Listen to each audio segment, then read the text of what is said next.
வணக்கம். அழைப்பை ஏற்று வருகை தந்திருக்கும் அனைத்து ஊடக நண்பர்களுக்கும் எங்களுடைய பணிவான வணக்கத்தை தெரிவித்துக் கொள்கிறேன்.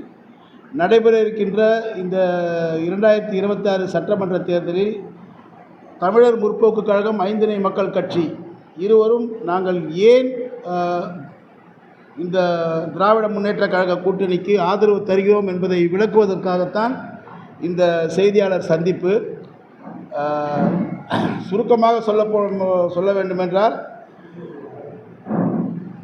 நாட்டில் மற்ற பெரும்பான்மையான பகுதிகளிலே பாரதிய ஜனதா கட்சியின் கூட்டணி ஆட்சி நடைபெற்று கொண்டிருக்கிறது.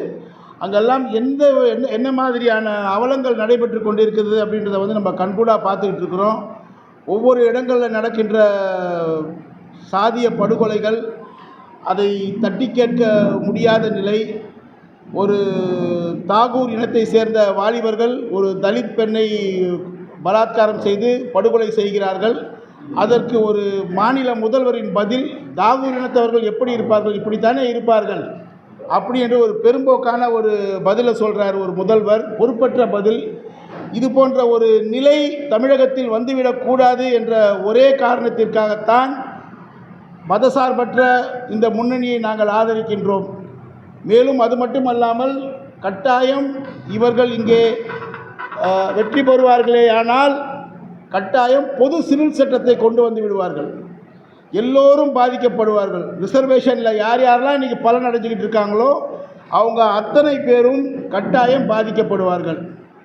அது மட்டுமல்ல, இங்கே நடந்து கொண்டிருக்கின்ற இந்த ஆட்சி ஒரு நல்ல ஆட்சியாகத்தான் இருக்கிறது. சிறு சிறு தவறுகள் நடக்கின்றது. அந்த சிறு தவறுகளுக்கு அரசு பொறுப்பேற்றுக் கொள்ள முடியாது. தனி ஒரு நபர் செய்கின்ற தவறுக்கு அரசாங்கம் பொறுப்பேற்றுக் கொள்ள முடியாது. உதாரணத்திற்கு, ஒரு சிறுமி கற்பழிக்கப்படுகிறார் என்றால் அதற்கு அரசாங்கம் எப்படி பொறுப்பேற்றுக் கொள்ள முடியும்? ஒரு தனி மனிதனுடைய ஒழுக்கக்கேடால் விளைகின்ற ஒரு தீய செயல் அது. அந்த தனிப்பட்ட மனிதன் தண்டிக்கப்பட வேண்டியவன். உதாரணத்துக்கு, இந்த சாத்தான்குளத்தில் ஒரு படுகொலை நடந்துச்சு, ஸ்டேஷனில் லாக்அப் டெத்து நடந்துச்சு. அதுக்கு சரியான முறையில் வாதாடி அவங்களுக்கு இன்றைக்கி மரண தண்டனை வாங்கி கொடுத்துருக்கு இந்த திராவிட மாடல் அரசு. பாராட்ட வேண்டிய விஷயம். இது போன்ற பாராட்ட வேண்டிய பல விஷயங்கள் இருக்கின்றது. இதையெல்லாம் பாராட்டாமல் வெறும் சினிமா மோகத்தில் மூழ்கி தவித்து கொண்டிருக்கின்ற இளைஞர்களை திசை திருப்புவதற்காக நடிகர்களை களத்திலே இறக்கி தேர்தலை வேறு பக்கம் திசை திருப்பி கொண்டிருக்கிறார்கள். தத்துவ ரீதியான ஒரு தேர்தல் இங்கே நடக்கவில்லை. சினிமா முகத்தில் எல்லோரும் பின்னால் ஓடிக்கொண்டிருக்கிறார்கள். நான் செத்தா கூட பரவாயில்ல, என் தளபதிக்காக நான் சாவேன் அப்படின்னு சொல்கிற ஒரு அவல நிலை இங்கே இருக்குது. இதையெல்லாம் பார்த்து தத்துவ ரீதியாக இன்றைக்கி எந்த ஒரு ஆட்சி அமைந்தால் தமிழக மக்களுக்கு நன்மை விளைவிக்குமோ அந்த ஆட்சிக்கு நாங்கள் எல்லோரும் இங்கே ஆதரவு தந்திருக்கின்றோம். இது மேலும் இது குறித்து அருமை நண்பர் தேஸ்தார் அவர்கள் பேசுவார். பத்திரிகையாளர்களுக்கு ஐந்திணை மக்கள் கட்சி தமிழர் முற்போக்கு கழகத்தின் சார்பாக வணக்கம். இங்கே 2026 தமிழக சட்டமன்ற தேர்தல் களைகட்ட தொடங்கியிருக்கிறது. இந்த நேரத்தில் மக்களை நேசிக்கக்கூடிய இயக்கங்கள் ஏன் மத சார்பற்ற கூட்டணியை நாங்கள் ஆதரிக்கின்றோம், பாரதிய ஜனதா கட்சியினுடைய அரவணைப்பில் இருக்கும் அதிமுகவையே புறக்கணிக்க வேண்டும் என்று சில கருத்துக்கள் தான். ஒரே கருத்து, 2017 அதிமுக பாரதிய ஜனதா கூட்டணியில் ஆட்சி செய்த பொழுது தமிழகத்தில் ஒரு ஜீவோ போட்டார்கள். மாற்று மாநிலத்தை சார்ந்தவர்கள் தமிழகத்தினுடைய டிஎன்பிசியில் எழுதி தமிழகத்தினுடைய வேலைவாய்ப்பில் பங்கெடுக்கலாம் என்று ஒரு ஜீவோ வந்தது. அதன் அடிப்படையில் பல்வேறு மாநிலத்திற்காரங்கள் இங்கே பரீட்சை எழுதி தமிழகத்துடைய வேலைவாய்ப்பில் பங்கெடுத்தார்கள். அது 2021 தேர்தலில் வந்தவுடன் திமுக நீக்கியது. மீண்டும் அந்த வாய்ப்பை அதிமுகவுக்கு ஓட்டளித்து ஜெயிக்க வைத்தால் இந்த நிலை ஏற்படும்.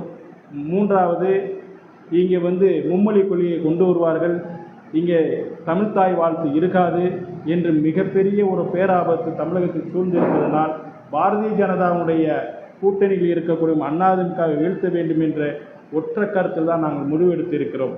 அதோட முக்கியமானது, இமானுவேல் சேகரனுடைய அவருடைய பிறந்த நாளை அரசு விழாவை அறிவிக்க வேண்டும் என்று ஒரு அரை நூற்றாண்டு காலமாக நாங்கள் கோரிக்கை வைத்தோம். அதிமுகவோ ஏதோ செவிசாய்க்கவில்லை. இறுதியாக 2024 திமுக மட்டும்தான் அவருக்கு மணிமண்டபத்தோட அரசு விழா அறிவித்தது. அந்த வகையில் அந்த நன்றி கடனுக்காக நாங்கள் திராவிட முன்னேற்றக் கழகத்தை ஆதரித்து பாஜகவை நாங்கள் புறக்கணிக்க வேண்டும் என்ற உங்களுடைய பத்திரிகையாளர் செய்தியை சந்தித்து இங்கே நாங்கள் செய்தி கொடுக்கிறோம். எங்களோடு இங்கே தமிழர் முற்போக்கு கழகம் மீதா பாண்டியன், தமிழ் தேச மக்கள் முன்னுடைய தலைவர் மீதா பாண்டியன் வந்திருக்கிறார். எங்களுடைய கட்சியினுடைய மாநில மாவட்ட பொறுப்பாளர்கள் உங்கள் மத்தியில் வந்திருக்கிறோம். உங்களுக்கு வேறு எதுவும் சந்தேகம் இருந்தால் கேட்கலாம். நன்றி.